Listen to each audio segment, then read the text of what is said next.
So that was Wally just having a bath there, and under these date palms we've got sprayers, and I've turned one in so it's coming in towards his home here, his outdoor enclosure.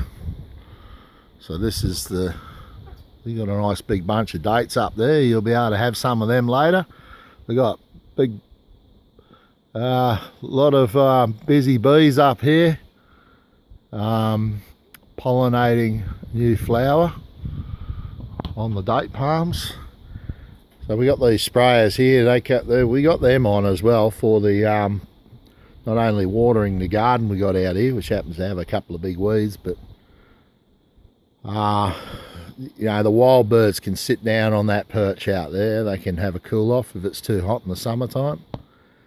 And Wally, he's right amongst it all. So he's right here at the gate entrance, and we got bird food and banana and stuff out here for other birds. So yeah, it's sort of like the setup we got out here for Wally. Hey boy, did I interrupt your shower, mate?